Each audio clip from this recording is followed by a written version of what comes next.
to make sure that the camera can slightly tilt upwards now that my body position has changed. Well done. This is a true story. I went to a certain place. And I need to let you know that I'm very proud to be Indian. And I have discovered I have a certain affinity and connection to certain places. Easton, East Ham, Bradford, Leeds, Birmingham, different places like this. And I went to Birmingham about 2 weekends ago. The trip took longer than normal because there was additional security. A recent terrorist attack had happened. And so either the company or the government had paid for more people to be there on protection, on hand. And that's annoying because it added like half an hour to the journey.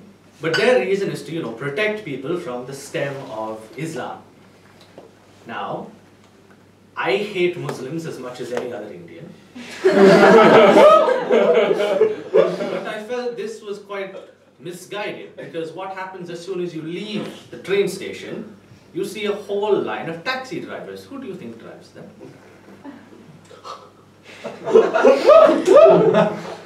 Either way, I go to Birmingham with Charlie, and I didn't know that this was the weekend the EDL were marching. Now I need to let you know the EDL do not scare me, because when I first came to Britain, I came to Bristol, and that was also when the EDL were marching. The entire city was shut down. You might remember this from a few years ago. The entire city shut down. Police came in force. 60 anti-fascist demonstrators came to oppose. 5 EDL people turned up. So I'm proud, I'm Indian, I stand up for what I believe in, they don't even. So when I go to Birmingham and I see this massive group, I know that's your nation's worth of hate in one place. I'm not that frightened. I'm walking around with Charlie, we're going to different things, and we walk past the demonstrators. It hasn't started yet, this is like only a few scattered around. We're walking by and one of them stops, and he says to her, "What's wrong with a bit of white?" Now, as a proud Indian, I discovered I understand and speak fluent Brahmin.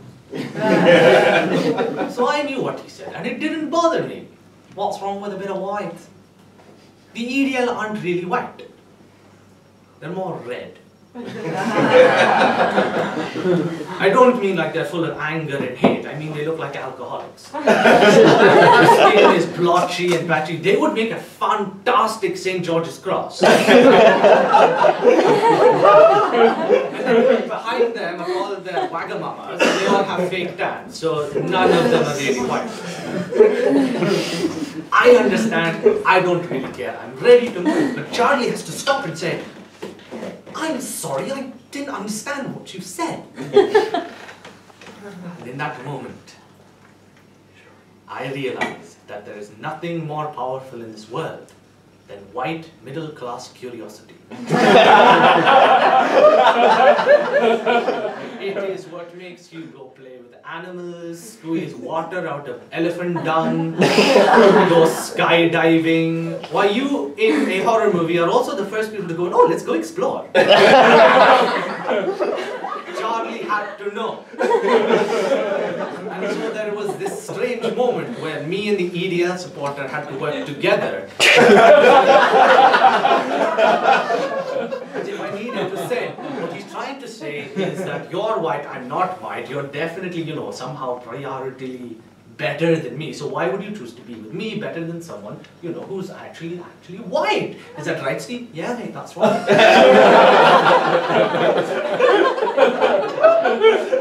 And this doesn't bother me because I have a confession to make. I am a little bit sexist when it comes to my racism. If a man says something to me, I don't care. It's cheap, it's shallow, it doesn't mean anything. If a woman says something racist to me, it hurts. It cuts to my soul. But not today. I was proud, I had my shield because I remembered a recent event that happened to me, and it gave me strength. I was staying at a relative's home in Bristol, but it was a very deprived area. I know this because the nearest bus stop doesn't have a live departure board. The bus stop either side would have a live departure board. The opposite corresponding bus stop has a live departure board, but this one doesn't. So I know they're not doing too well. I know. I have to download the first bus app. And I know that's when the bus is coming. And it says 4 minutes. I don't know, at night time 4 minutes actually means 2 minutes because he's running late and he's trying to catch up on his targets. I've worked out the system. I go, I leave the home, I start running, and I have to really run. I get to the street, I see out of the corner of my eye the bus is pulling up. So I need to really leg. Boom!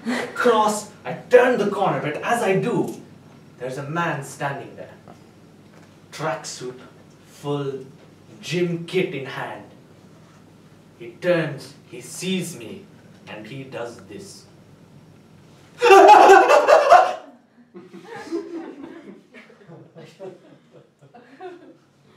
He started moving into the direction of a double-decker bus because he feared that I could do something more. But I didn't have time to, converse and educate him. I had a bus to catch. I said, hey, calm down, boy. But then I felt pitiful for him. Not for his thoughts or anything, but I had just instilled the fear of death in him. And then he had to see this.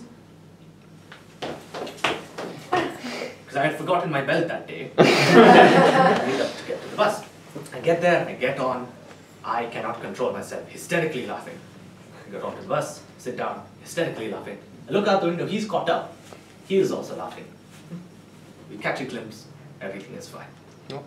Beautiful story. But it gave me strength. Do you know how empowering it feels to just scare the shit out of someone? And I don't want to do that to a woman or a child, but to do another man, yeah, that's fine. I'm a little bit sexist with my racism. So we continue. We go to see other things around Birmingham. We go for food at Bobby's, and when we come out, the EDL march is in full swing. They're singing, chanting, they've got their placards and their slogans. And there's three main. There's one who's saying, down with jihad rape. There's Steve with a form that says, ban Muslimic crime. And then there's the main ringleader. He's got his placard and he's telling everyone, halal is evil! It is a cruel and barbaric practice! 2,000 years ago they didn't have electricity, so they didn't know how to kill something humanely, but they still do it, because it's a cruel and barbaric practice. Halal is evil! On repeat. And he's saying this loudly, so everyone can hear. But he's looking right at me. And I know this. Sometimes you know when you are being singled out, you are being targeted, when you're in an environment where you understand you don't quite fit in. From personal experience, I know, because I have attended Download Festival. Also, a friend of mine, Michael, I look at his experience. Michael is black. He is in love with a Polish girl whose name, I don't actually know her name, but it's Polish, it has many letters. It's like Tamilian or Nigerian or something. Polish, very white. But Michael loved her. He still loves her, probably. Maybe I'm hoping he stopped, but he still loves her. And he went to Poland to see her family. But when he was there, the entire time, he just felt the focus of people looking at him the entire time, eyes just burning into him. Like, they weren't looking for him.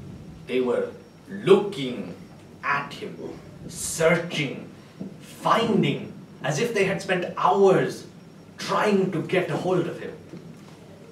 It was a game I affectionately called, Where's Golly Wally? This is in my mind. He continues to shout to everyone looking at me, but then he lets it go. And he says, halal is an evil and barbaric practice. Isn't that right? Isn't that right? So now everybody knows he's talking to me. So I say, why would I know? I'm Hindu. And I feel so good. His power is in my hand, and I've put him in his place. And I am triumphant. But then I saw his face just drop. And he just kept apologizing and saying, sorry, I'm so sorry, I'm so sorry, I'm so sorry, I'm so sorry. As if he was saying, yes, I meant to be volatile and full of hate, but not towards you. Brother. And I didn't care. I still thought he was this piece of caca. Until he started apologizing to me in Hindi. Now I am a very proud Indian. And Hindi is the national language of India. And he spoke this. It is also a language I do not speak. I'm from South India, where we speak Tamil, and it's an entirely different culture, an entirely different lifestyle. And then we have to turn to Steve, who came, and he knew Tamil, he knew Hindi, and he was translating for him and himself to me, between them. And then I am just crushed now, because my pride as an Indian has dissipated, because I just got out-cultured by two EDL supporters. That is my story.